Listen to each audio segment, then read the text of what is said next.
All right, up next, this guy's played a lot of clubs across Michigan and the U.S. He's a Lansing native. Give it up for Tom Gannon. Thank you, guys. Please give it up to your host, Hardman, and your last comedian, David. Guys, David's not a full-time stand-up comedian yet, so he also pet sits for money in case you're interested. I was watching TV today, and I saw the movie Batman Begins. By a round of applause, you've all seen the movie Batman Begins, correct? I just learned this. Apparently, Batman is Batman because as a child, he was afraid of bats. Like, that would not work for me. As a child, I was afraid of being alone. So, like, when Batman catches criminals, he throws a big metal bat. What does Lonely Man throw? Like, take this! Frozen dinner for one! Take this! Cell phone number, please! Or, like, what if I grew up to be the superhero Lonely Man? Like, you'd see me in my lonely cave, aka bachelor pad, and my sidekick, no one, would come up to me and be like, Lonely Man, come quickly. Someone's kidnapped the mayor and is holding him hostage. What are you gonna do? And I'd be like, text my ex-girlfriend and see how she's doing. I also go to movies in the movie theater. I was at the movies once alone, because, you know, hashtag comedy life, and I was eavesdropping on this group of people, and this one guy said, I don't care what movie we see, but gun to my head, I'd rather not see the Tyler Perry movie. Now, that's kind of like a weird thing, because I'm sure nobody asked the question like, hey, what movie do you want to see? And just to make sure you answer, I brought this gun. But, like, I think the weird thing about the phrase gun to my head is, like, it changes based on who's holding the gun. Like, sure, if your friend's holding the gun, you'll be honest about not seeing the Tyler Perry movie, but you won't be if Tyler Perry is holding the gun. If Tyler Perry is holding the gun, you'd be like, no, I love how you cross-dress again. You know what? Just shoot me. Just shoot me. Oh, man. I have noticed that my mom is the only person who will text me and say things like LOL, or use the number 2 when she means the word 2, like TO. And I've also noticed that my mom is the only person who will text me.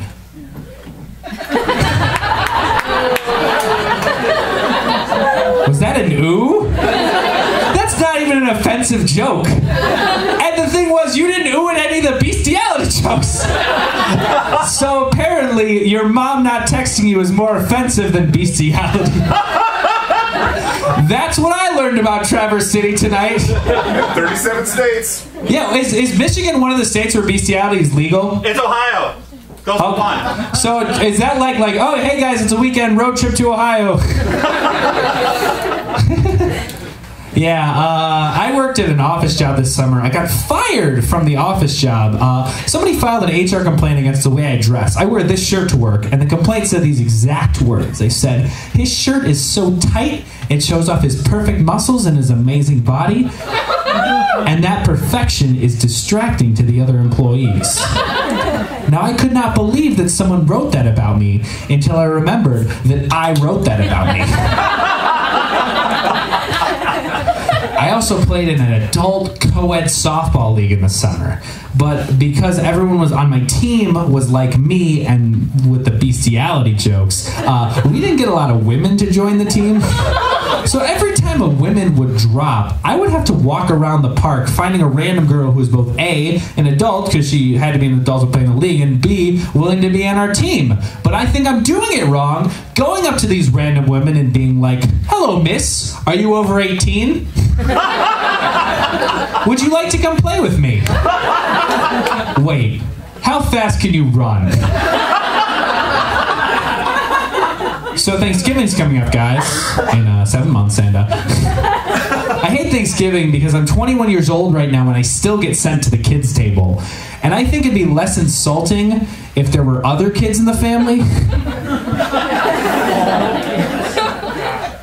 Oh, God. How come all the family jokes are getting like groans and oh, gods? God. I guess I'll do another family joke. My cousin, he's 23 years old and he's married and he... Ooh. your arm around oh no, you don't have, I can't see. But you're sitting next to someone you seem to be close. Why'd you ooh that? Just because. I'm free later. Anyway. No, that's so weird. Every time I talk about my family in Traverse City, I get like ooh or ah or ah. Maybe Traverse City just hates family. Is everyone here with like their third cousin because their regular family sucks? I don't know, guys. No? Okay. Ooh. We're the crowd that oohs and ahs. Except at bestiality jokes, which are just hilarious. I just can't get over that. What was I talking about? Oh yeah, my cousin's 23 years old. He's married. Ooh. It's weird. He's already doing the marriage stereotypes. Like he once texted me. He's like, "Sorry, can't hang out today. Marriage is like a prison. LOL." I'm like, "No, marriage is not like a prison." And do you know how I know it's not like a prison? Because I've never gotten a text from anyone that was like, "Can't hang out today. Got to spend 10 years in the state penitentiary." LOL. You guys still having fun? All right, good. Well, I got more jokes. I just want to know if you guys are still having fun. I don't know if this family thing was too close to home for you. Okay. As you can tell by my strange manner of speaking and awkward appearance, I am a huge fan of mathematics. I love math, but I have trouble explaining it to like normal people like you guys.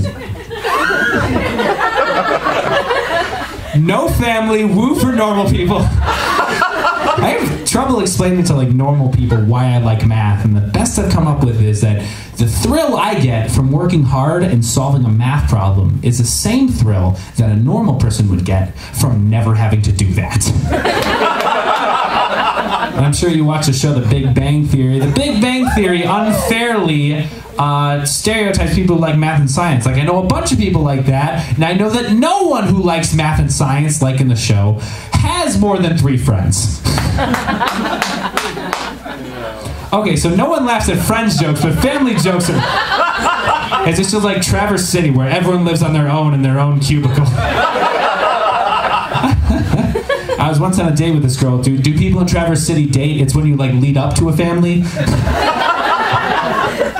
I was on a date with this girl, and she's like, "What do you do?" And I'm like, "Oh, I study the equivalence classes of symplectic transvections of Euclidean graphs over finite fields." She's like, "What does that mean?" I'm like, "It means you're too pretty to be here."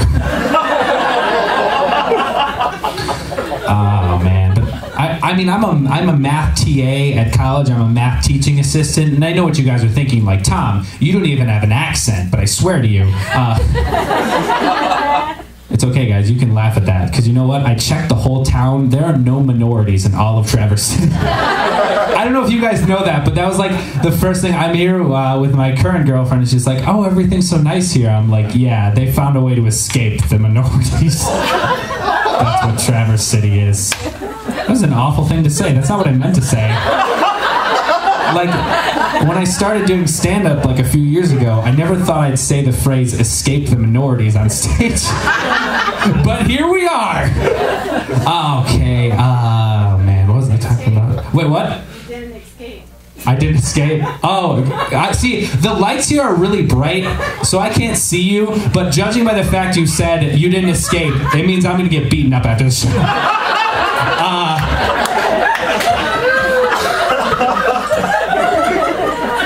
My students. What? How fast can I run? Hey, those are my jokes! I worked hard to come here! I had to drive 3 hours. Do you have to drive 3 hours to find out the show doesn't start at 8, it starts at 9, so now you have to go out to eat at some bad restaurant to make time pass? It's hard to be a comedian!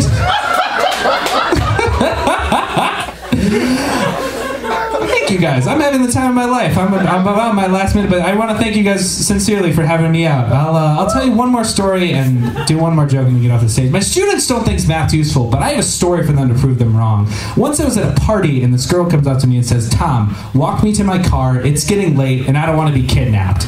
Now, I didn't want to walk her to her car because I'm afraid of getting beaten up. And but I want to like, I used math and statistics to get out of it, and I said, you know, statistically, you're less likely to be kidnapped if you walked your car alone than if you walked your car with me. The